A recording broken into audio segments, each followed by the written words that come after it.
to go forward. Hey guys, welcome back to History Saver 1941. And as you can see, this video is about World War II boots. If you're portraying a U.S. Army infantryman during World War II, what kind of boots do you need? Well, there are several different factors that go into that and that play into that. What type of time period are you portraying? Are you doing an early war event? Are you doing a mid-war event? Or are you doing a late war 1945 event? And that will all matter because that will reflect what kind of boots that you need. So let's talk about boots for a minute. The 1942 service shoes. Where are they?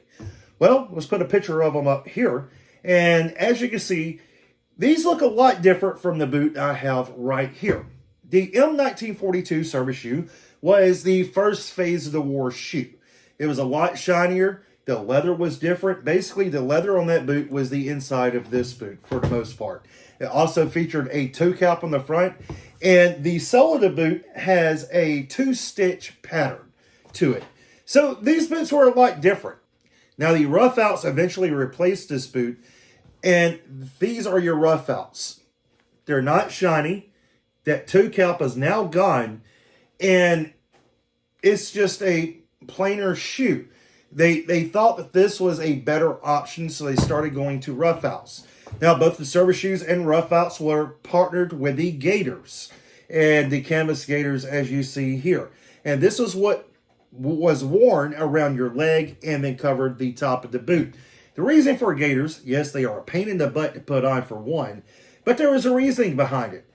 They were not there just for looks. They were to help protect your legs and help debris from falling inside of your boots. So that was the purpose of the gators, was to offer a little bit more protection.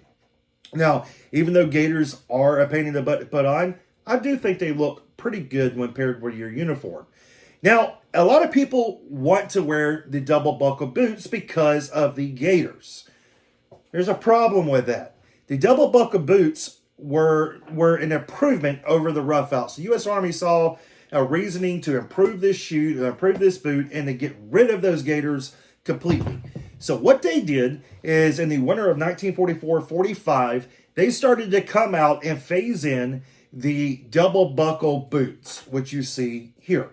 Now, these double buckle boots were not really widely used in the war until 1945. So if you're doing an event that covers 1942, 43, 44, you can't use double buckle boots. 41 to 44, double buckles really can't be used that much. Now, once you get later into 44, maybe you would have started seeing a little bit of the double buckles, but not many. This was the most common boot, was the rough out that you would have saw during World War II. This is probably the most required boot out of every event I've been to. Service shoes aren't the most required boot. Double buckles are sometimes even not allowed because they were later war, like I said. So the main boot you will see a lot of events is the rough out. And if you're a new reenactor, get a pair of rough outs. Before you get service shoes, before you get double buckle boots, even though they look good, they're more comfortable, you ain't got to deal with the gators. This is the boot you're going to be using the most. Get a pair of rough outs. Now, these rough outs, they're all leather shoe, rubber sole. You can see on the bottom, this one is stamped U.S. Army. This is a reproduction, I believe, from World War II impressions, if I'm not mistaken. I could be mistaken. I don't know. I've had these for years. I can't remember exactly where I got them at this point. But these are very good boots. I've been wearing these same boots now for 3 or 4 years. I mean, and they're still perfectly fine. No stitching is come undone. But there's a lot of maintenance required on this boot. And if you get a pair of these boots, they're going to be light brown in color if you buy them brand new sometimes. Why is that? That's because they need to be dubbed. Now, a lot of guys that's new to the hobby is like, what the heck is dubbing? Never heard of dubbing a boot. I was the same way. When I got into the hobby, I was like, what is dubbing? I've really never heard of dubbing. How do I do it? So what I did is I got an original can of dubbing from World War II. Now, this is a brand new original can of dubbing from World War II. This is an original can. It's just never been opened.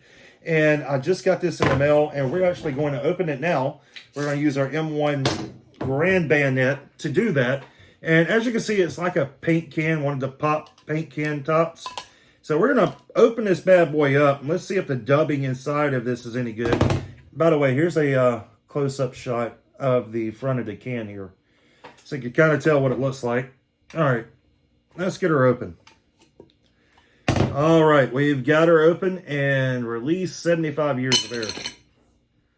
Wow, that still has a strong smell. That's good dubbing. Full of dubbing, never been used, doesn't look like, and still has this texture. This dubbing is still good. So what I would do from time to time is I would take this dubbing and I would put it on my boots. Now, what does this do? It's important to dub your boots because if you do not, it's not going to have the right color. Sometimes these boots are almost black even though they're brown from so much dubbing being on them. And what this dubbing does is it waterproofs your boots. If you're in rain, snow, morning dew or whatever, and you do not have dubbing on these boots, your feet are going to get soaking freaking wet. This dubbing saves your life. So what I do is I just take some dubbing on the rag, clean my boots off really good, and I'm just going to do this for demonstration purposes here. I'll get some dubbing on the old rag I have that I do this with, and I'll just start rubbing my dubbing in with the rag. And you may have to do this 2 or 3 times, give it 2 or 3 coats of dubbing before it has the desired effect. You can already kind of tell the difference there. And once you put this dubbing in, it dries, it waterproofs your boots and seals it from so much moisture getting in. Your feet's still going to get a little wet because, let's face it, this tongue can't, take out all the moisture for you. But it does help tremendously if you didn't have dubbing. And you don't have to sit here and spend hours on this. I mean, that's just me talking right there, what it looks like. You can see how the leather gets darker. That's where your almost black looking boot comes into play. It's because it has been properly dubbed.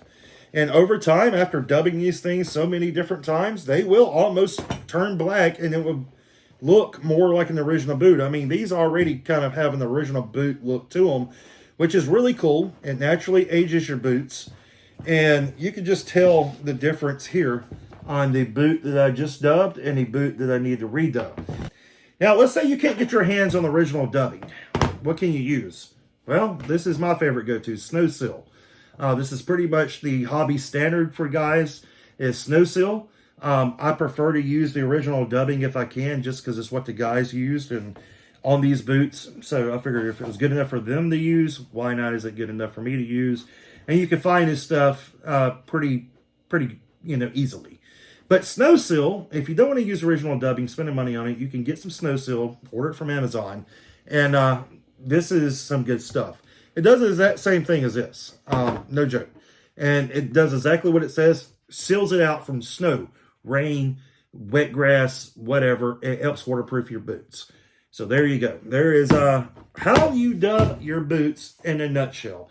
Nothing to it. It's not a complicated subject. Now, some guys have asked me, can they use mink oil? Well, I don't recommend using mink oil. I don't think there'll be any problem actually using it, but I never have. I use some of that sometimes on leather gear. But, I mean, mink oil is used on regular boots, so I don't see why not. But I just like to, since these things are so expensive, I like to take care of them.